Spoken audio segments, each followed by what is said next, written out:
శ్రీమన్నారాయణ. నేను మీ సూర్యకుమారిని. తెలుగుతన అమ్మతనం ఛానల్కు స్వాగతం. ఈ వీడియోలోనండి చక్కటి తీపి పదార్థము కాజాల మడత కాజా అన్నమాట. ఆ మడత కాజా చాలా సులువుగా చేసేసుకోవచ్చు. ఒక 2 గ్లాసులు మైదా పిండితోటి చక్కటి కాజాలు తయారవుతాయి.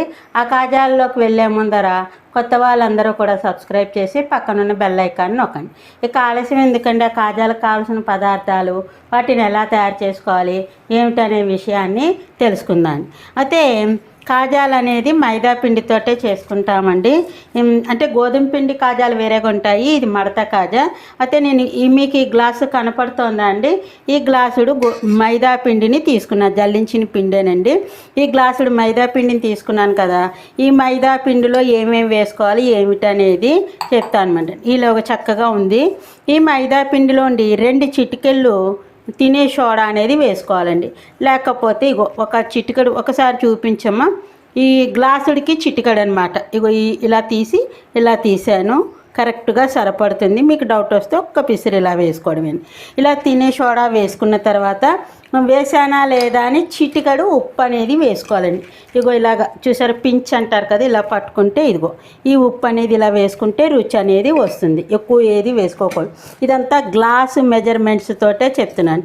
ఇప్పుడు ఇలా కలిపేసుకున్నాక ఈ కాజాల్లోకి పాలు పోసుకుంటే బాగుంటుందండి. మామూలుగా నేను ఈ గ్లాసుడు పాలు తెచ్చాను, కానీ ఇన్ని పాలు అక్కర్లేదు. మాది బాగా పల్చటి పాలండి. 1/2 గ్లాసుడు పాలు అవుతా 1/2 గ్లాసు నీళ్ళు ఉండేటువంటి పాలు అనమాట మాది. కాబట్టి నేను ఇందులో కొంచెంగానే పోసుకుంటున్నాను. చూడండి, ఇలా పురుషుతోటి పోస్తున్నాను. అంటే కాచి చల్లారిన పాలు ఫ్రిడ్జ్లో వేను, మళ్ళీ కాచవలసిన పని లేదు. నేను ఇదిగో 2 పురుషులు ఇలా పోసాను. అర్థమైందండి? ఇలా పోసిన తర్వాత దీన్ని ఇలా కలుపుకోండి. ఒకేసారి పోసేసుకోకుండా ఇలా కలుపుకుంటూ ఉండడమేనండి. ఇలా కలుపుకుంటూ ఉన్నప్పుడు చక్కగా నీళ్లు కొంచెంగా పోసుకుంటూ కలుపుకోండి. మరి ఇందులోకి వేడి నూనె కానీ నెయ్యి కానీ వేసుకోవాలంటే నూనె చుక్క అనేది వేసుకుంటారు, నెయ్యి అయినా వేసుకోవచ్చు, అది మీ ఇష్టంతో కూడుకుంది. నేను కాచింది గోరువెచ్చగా ఉందండి.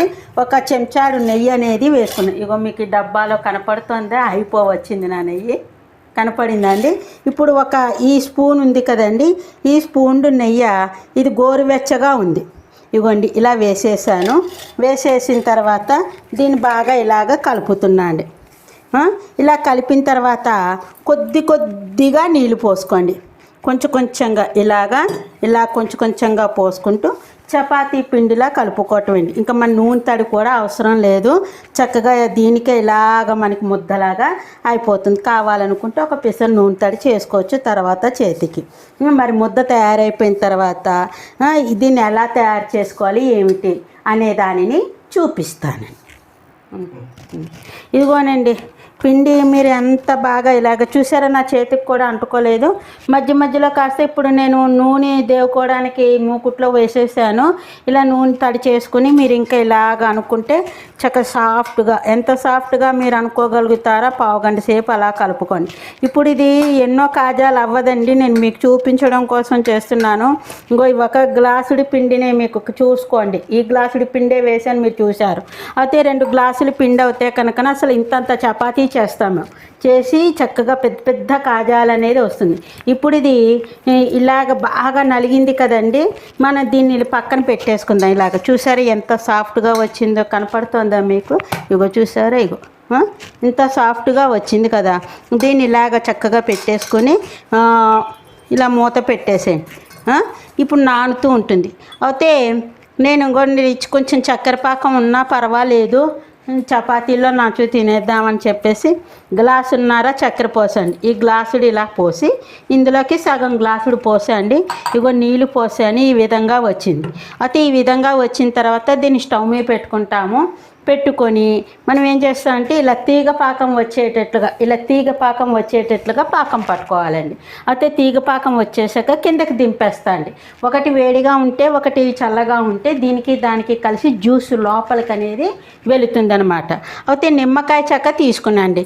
ఈ పాకం అంతా రెడీ అయిపోయాక ఒక్క 4-5 బొట్లు నిమ్మరసం పిండుకుంటే 4-5 బొట్లు నిమ్మరసం ఒక స్పూను నెయ్యి వేసుకుంటే ఆ కాజాలు అనేది నిగారింపుగా ఉంటుంది. ఈ పాకం అనేది చిక్కబడదనమాట అండి. అర్థమైందా మీకు నేను చెప్పిన విషయము? అదనమాట. అయితే ఇప్పుడు నీళ్ళు అది పోసేసాను కాబట్టి ఈ పాకానికి రావటానికి స్టవ్ మీద పెడుతున్నాను. చిన్న స్టవ్ మీద పెడుతున్నాను. మీడియంలో పెట్టి పాకాన్ని తీసుకొచ్చి గిన్నె ఇక్కడ పెడతాను, మీకు చూపిస్తానండి.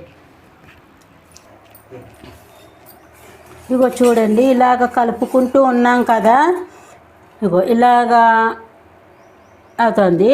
అయితే మనం చేయి పెట్టి చూసుకుందాం అండి కొంచెం ఎలాగుంది అనేది. ఇంకొక నిమిషం రావాలి. చూసారు, ఇంకా ఇలా సాగట్లేదు. ఒక్క నిమిషం వచ్చాక మనం మళ్ళీ చెక్ చేసుకుందాము. చెక్ చేసుకుంటే కనుకను చక్కగా సిమ్లోనే పెట్టుకున్నానులేండి. ఇగో ఇలా అంటే అదిగో ఇప్పుడు ఇలాగ పడుతుంది. ఒక్క పిసర్ రావాలి కాజాలోకి, ఈ జ్యూస్ అనేది దూరాలన్నమాట అండి. ఒక్క 2 నిమిషాలు ఉండాలండి. ఉంటే అప్పుడు ఈ నురుగు అనేది అణిగిపోతుంది. మనం దింపేసిన తర్వాత ఇలాచీ పొడి ఇష్టమైతే ఒక 1/2 టీ స్పూన్ ఇలాచీ పొడి వేసుకోండి. మేము కాజాలో ఇలాచీ పొడి అనేది మాకు సాయించదు, తినమన్నమాట. అందుకోసం ఇలాచీ పొడి అనేది వేసుకోము మేము. మామూలు ఒరిజినల్గా కాజాలంటే ఇలాచీ పొడి ఏమీ ఉండదు, మామూలుగానే ఉంటుంది. కాబట్టి మడత కాజా ఆ విధంగా చేసుకుంటున్నాము. ఇప్పుడు ఒక్క 2 నిమిషాలు ఆగితే సరిపడుతుందండి.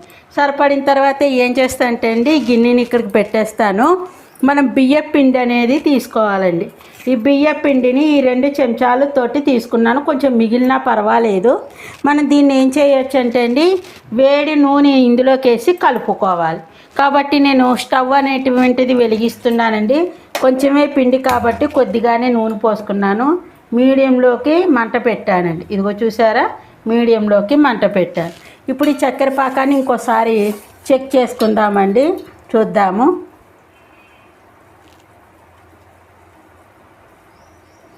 వచ్చేసిందండి, ఇగో పాకం వచ్చేసింది. నేను ఈ స్టవ్ పనిచేసేస్తున్నాను, పాకం వచ్చేసింది. అయితే 4 చుక్కలు నిమ్మకాయ రసాన్ని పిండుకుంటున్నాను. చూడండి, ఇదిగో ఎక్కువ వద్దు, ఇగో చూసారా 4 చుక్కలు పడింది. అది అంటే ఇదంతా గ్లాసు పిండి కొలతతో చెప్పానండి. మీరు 2 గ్లాసులు అయినప్పుడు కొంచెం అన్నీ కూడా మీరు పెంచుకోండి. ఈ గిన్నెని ఇలాగే ఉంచేసి ఇప్పుడు స్టవ్ వెలిగించాను కదా, మనము ఈ పిండిని 2 ముద్దల కింద చేసుకోండి. మీరు గ్యాస్ కట్టుది శుభ్రంగా నేను సబ్బేసి తోమేసుకుని బట్ట పెట్టి తుడిచేసాను. అయితే ఇప్పుడు ఇది 2 ముద్దలు అయింది కదండి, ఇలాగా చూసుకోండి. ఈ ముద్దని చక్కగాను 2 ముద్దల కింద చేసుకుందాం. కరెక్ట్గా 2 ఇదిగోండి సమానంగా చేద్దాము. వచ్చిందా అండి? ఇది ఒక ముద్ద, ఇది ఒక ముద్ద. అయితే నూనె పెట్టాం కదా, మన ఈ ముద్దని ఒక ముద్దని కొంచెం నేను మైదా పిండితోటే ఒత్తుకుంటున్నానండి. మైదా పిండిని ఇలా బల్లకేసేసాను. ఇగో ఇక్కడ ఇలాగ చపాతీని పెట్టి దీన్ని ఎంత పలచగా మీరు ఒత్తుకోగలుగుతారో అంత పలచగాను ఒత్తుకోవడమేనండి, అంతకంటే ఇంకేమీ కాదు. ఇలాగ ఒత్తేసి మీకు ఎంత పలచగా వచ్చిందో చూపిస్తాను. సాగ తీసుకోవాలండి, మైదా కదా, ఇలా ఎంత బాగా సాగితే అంత మంచిగా కాజా రావటం అనేది జరుగుతుంది. మరి చపాతీ పెద్దగా అయిన తర్వాత మీకు నేను చూపిస్తానండి. ఇగో ఇంత చపాతీ వచ్చిందండి. మీరు సుతల దాకా ఎంత బాగా ఇగో చూసారా చక్కగా సాగింది కదా. ఇప్పుడు ఇది ఒక కాగితం మీదకి వేసేసుకోండి. ఒక కాగితం మీదకో చాట మీదకో ఇలా వచ్చేస్తుంది. వచ్చేసాక రెండో చపాతీని కూడా మనము ఇలాగే చేసుకోవాలి. చేసుకున్నాక అప్పుడు దీన్ని ఏం చేయాలి అనేటువంటి దానిని చూపిస్తానండి. ఇదిగోనండి ఇలా పల్చగా ఒత్తేసుకున్నాము కదా. ఇలా ఒత్తుకున్న దానికండి మీకు ఇంకా డౌట్ రావచ్చు వస్తుందో లేదా. అగో చూసారా వచ్చేసింది కదా. ఇప్పుడు ఇలా వేసుకున్నాము. వేసుకున్న దానికి నేను బియ్య పిండి వేడి నూనె వేసి ఇలా కలిపాను. మిగిలిపోతుంది అనుకోండి, అంటే ఇంకో 2 చపాతీలకు ఉంటే సరిపడేది. ఇలా చక్కగా ఈ దీనికి అంతటికి ఇలా రాసేసుకోవాలి. ఇలా రాసుకోవడం వల్ల ఏమవుతుందంటే అండి, లోపల గుల్లతనం వస్తుంది. బియ్యపిండి కదా, చక్కగా నూనె అయినా పర్వాలేదు. కొంతమంది డాల్డా వాడతారు, కొంతమంది నెయ్యి వాడతారు. అది మన ఇష్టంతో కూడుకుందండి. నూనె అవుతే కనుక ఇంకా పేరుకుపోవడం అనేది ఉండదు. ఇలాగా చపాతీని అంతటినీ కూడా చక్కగా ఇలాగా కాస్త ఇంకొంచెం నూనె కావాలనుకుంటే కూడా వేసుకోవచ్చు. ఇగో ఇలా రాసేసుకోవడమేనండి. ఇలా రాసేసుకున్న తర్వాత ఇందాక ఇంకో చపాతీ ఉంది కదండి, దీనిపైకి ఇలా వేసేసుకున్నాను. అప్పుడు దీని మీద కూడా ఈ పిండిని ఇవ్వండి ఇలాగ చక్కగా రాసేసుకోవడమేనండి. అర్థమైందా అండి? మీకు కొంచెం నూనె తక్కువ అయింది అనుకుంటే ఒక్క పిసరి ఇదే చెంచాతో తీసుకోవచ్చండి, ఏం కాదు. ఇప్పుడు నేను స్టవ్ బంద్ చేసేస్తున్నాను, ఎందుకంటే అండి కాగిపోయింది బాగా నూనె. ఆ నూనె కాగిపోయిన దాన్ని కట్టేయాలి. అప్పుడు కట్టేసిన తర్వాత మనం ఈ యొక్క కాజాని తయారు చేసుకున్నప్పటికీ అది గోరువెచ్చ వస్తుంది. ఆ గోరువెచ్చ వచ్చినప్పుడు అప్పుడు దాంట్లోకి ఇది వేసుకుంటే కనుకను కాజా కొంచెం పైకి తేలుతుంది అనగా మనం అప్పుడు స్టవ్ వెలిగించుకుని మీడియంలో పెట్టుకొని కాల్చుకోవాలి. కానీ చాలా బాగా వస్తుందండి. కొన్న కాజాల కంటే కూడా ఇలాగా చక్కగా రౌండ్గా తిప్పేసుకోండి. ఇలా లైట్గా ఇలాగ అనుకుంటూ రోల్ చేసేసుకుంటే చాలా బాగా వస్తుంది. ఇగో ఇలా రోల్ చేసేసుకోండి. పిల్లలని ఈ సులువేనండి, మరి ఏమి అంత కష్టం కాదు. మనం ఏ పిండి వంట చేసుకున్నా ఇంచుమించుగా ఎక్కువ చేసుకుంటే 1 గంట టైం అనేది పడుతుందండి. అయితే ఇప్పుడు ఈ చివరిది ఇలాగా కట్ చేసేసుకోండి.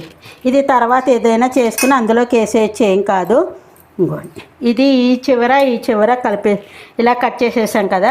ఇప్పుడు దీన్ని అంగుళం వెడల్పులో ఇలాగ కట్ చేసి పెట్టుకోండి. ఎన్ని వస్తాయో చూద్దాము ఈ గ్లాసుడి పిండి దానికి. ఇదిగో 2 ఇలాగ అంగుళం వెడల్పులో చేసుకున్నాం కదా. దీన్ని ఏం చెయ్యాలి, ఇలా దేవేసుకోకూడదండి. మడత కాజా అన్నాం కదా, చక్కగా మడతలతోటి ఎంత బాగా వస్తుందో చూద్దురు కానీ. ఒక 10 కాజాలు పైచెల్లే వస్తాయండి. 4 అయింది, 6 అయింది, 7, 8, 9, 10, 11, 12 చూసారా, అంగుళం సైజులోనే కట్ చేస్తున్నాను.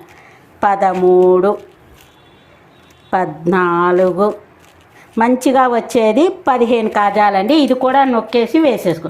ఇప్పుడు దీన్ని ఏం చెయ్యాలి అంటే అండి, లైట్గాను ఇలా ఫ్రెష్ చేసుకోవాలి. లైట్గానే చెయ్యాలండి, అంతా కూడా అనిపేయకూడదు. ఇలాగా మనం ఎంత పొడవు వస్తుందో అంత పొడవున కాజాని తయారు చేసుకోవడమేనండి. ఇగో ఇలాగ చేశారు కదా. ఇంకో మీకు ఈ చివరిని చూడండి ఎలాగొచ్చిందో, వేగిన తర్వాత బాగా కనపడుతుంది. అర్థమైందా? అన్ని కాజాలు, ఇంకో కాజా కూడా మీకు చూపిస్తాను అర్థం అవడానికి కోసం. ఇగో ఇలాగా అనండి, రోల్ చేసింది మళ్ళీ తిరగేసుకోండి, మళ్ళీ ఇలాగా అనండి. అలా ఒక 2-3 సార్లు అన్నారంటే ఇగో లైట్గా చక్కగా కాజా చాలా బాగా వస్తుంది, విడిపోదు, జ్యూస్ వెళ్తుంది.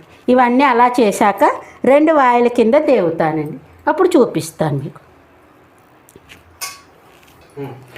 ఇగో చూసారండి, కట్టేశాను కదా. ఇప్పుడు కాజాలని అలా వేసేస్తున్నానండి. అర్థమైందండి? వేసేసిన తర్వాత మరీ ఎక్కువ కాదు, మరీ తక్కువ కాకుండా 2 వాయిలు 15 కాజాలు వచ్చాయి కదండి. ఒక దాంట్లో ఇప్పుడు తొలి వాయికి 8 వేస్తాను, రెండో వాయికి 7 వేస్తే ఆ నూనెది అది సరిపడుతుంది. నూనె కూడా ఎక్కువ పేలవదు. ఇంకో చూసారా కాజాలు ఇలా. ఇప్పుడు ఇది కొద్దిగా తేలుతూ ఉంటుందండి. అప్పుడు ఏం చేస్తా అంటే స్టవ్ వెలిగించి మీడియంలో పెట్టి చక్కగా గోల్డెన్ కలర్ వచ్చేదాకా వేయించుకోవాలండి. ఇంతకంటే ఏమీ శ్రమ లేదండి.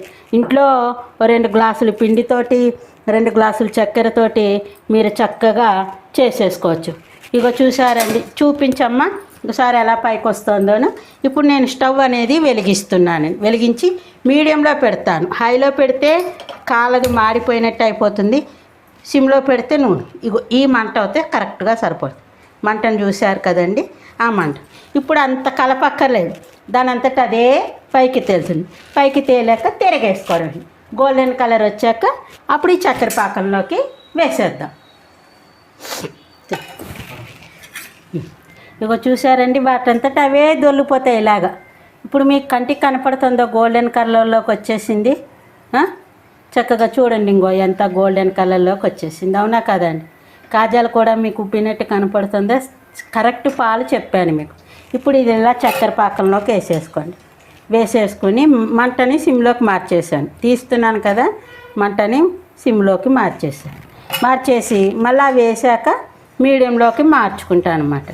ఇది వేగుతూ ఉన్నాడప్పుడు ఆ కాజాలు నానుతాయి కదండి, మరి ఒక 5 నిమిషాలైనా నానపెట్టాలి కదా.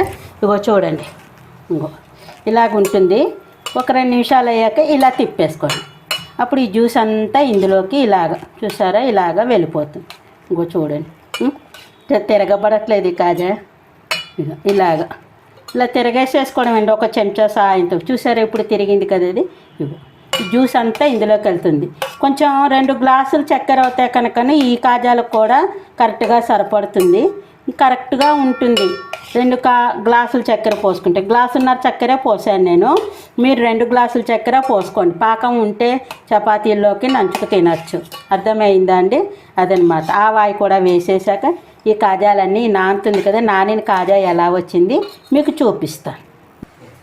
ఇగో చూసారండి, వాటంతట అవే తిరగబడుతూ ఇలా ఎర్రగా వచ్చేసింది. అప్పుడు నేను ఈ స్టవ్ను బంద్ చేసేస్తున్నాను. వీటిని మనం ఇలాగా ఈ ప్లేట్లోకి తీసేసుకుందాం. నూనె ఏమీ పీల్చదు. చూసారా అండి ఎంత బాగా వస్తాయో. కొన్న వాటికంటే కూడా రుచిగా ఉంటాయనిపిస్తుంది, అంత బాగా వస్తుంది నాకు కాజా. ఇంకా కొన్న వాళ్ళదైనా మెత్తగా ఉంటుందేమో, కానీ కాజాలు మాత్రం పర్ఫెక్ట్ అండి. ఇప్పుడు ఇదిగో చూడండి, మీకు ఒక్కొక్క కాజా తీసి చూపిస్తాను. ఇంకో చూసారా పాకం తేనె ఓడుతూ ఉంటుందండి. అదిగో మరి ఈ కాజాలు తీసేసాక ఆ కాజాలు వేస్తాను. మరి మీరు కూడా ఈ కాజాలు ఇలాగ చూసారా, ఇలా చేసుకొని ఎలా వచ్చింది ఏమిటి అనేటువంటిది కామెంట్స్. ముందర నేను చూపించిన గ్లాస్ కొలతతో చేసుకోండి, 15 కాజాలు వస్తాయి. ఆ తర్వాత 2 గ్లాసులు చేసుకున్నారనుకోండి, 4 చపాతీల కింద చేసుకొని ఇలాగ 30 కాజాల దాకా వస్తుంది. జ్యూస్ తోటి ఉంటుంది. మన ఇంట్లో చేసుకున్న కాజాలు కాబట్టి 4 రోజుల దాకా జ్యూస్ అనేది ఎగిరిపోదు. మీకు తెలిసింది కదండి. ఇదిగో ఇప్పుడు ఈ కాజాలు ఇందులోకి వేసేసాక ఈ కాజాలని ఇందులోకి వేసేస్తున్నాను. 2 గ్లాసులు చక్కెర పాకం చేసుకోండి. కొంచెం నేనంటే అనుభవంతో ఇలా కలుపుకుంటూ 2 నిమిషాలు చేసుకుంటాను. పాకం మిగిలిన మీకు చపాతీల్లోకి నంచేసుకుంది. ఇగో చూపించండి. మళ్ళీ 1 నిమిషానికి నేను మళ్ళీ ఇలా తిరగదీస్తాను, మళ్ళీ ఇంకో నిమిషానికి మళ్ళీ తిరగదీస్తాను. అలా మొత్తానికి ఈ పాకం అంతా ఈ కాజాల్లో వెళ్ళేటట్లుగా చూసుకుంటాను. అర్థమైంది కదండి. ఇంకా మరి ఈ కాజాను చూసారు కదా ఎలా వచ్చింది, చక్కగాను ముద్దుగా ఉందా అండి. మరి మీరు కూడా ఈ కాజాను తయారు చేసుకుని ఎలా వచ్చింది ఏమిటి అనేటువంటిది బర్త్డేకి కూడా ముందు రోజు చేసి పెట్టేసుకోవచ్చండి. మీరు ఇంట్లో చేసుకుంటే మనకి తక్కువ ఖరీదు అవుతుంది. అవకాశం ఉన్నంత వరకు మన ఇంట్లో చేసుకుందాం, అవకాశం లేనప్పుడు బయట తిండికి అలవాటు పడతాం. అదనమాట. కాబట్టి మరి ఎలా వచ్చింది ఏమిటి అనేటువంటిది కామెంట్స్లో తెలియజేయండి. మీ కామెంట్స్ నాకు బూస్ట్లా పనిచేస్తుంది. ఒక లైక్ చేయండి, షేర్ చేయండి, పెద్దమ్మని ఎంకరేజ్ చేయండి. మీకు తెలిసిన వాళ్ళ చేత సబ్స్క్రైబ్ చేయమని చెప్పండి, బెల్ ఐకాన్ నొక్కమనండి. మరి ఇక ఉంటానండి. అందరికీ కూడా ధన్యవాదాలు. మీ సూర్యకుమారి. సర్వేజన సుఖినో భవంతు.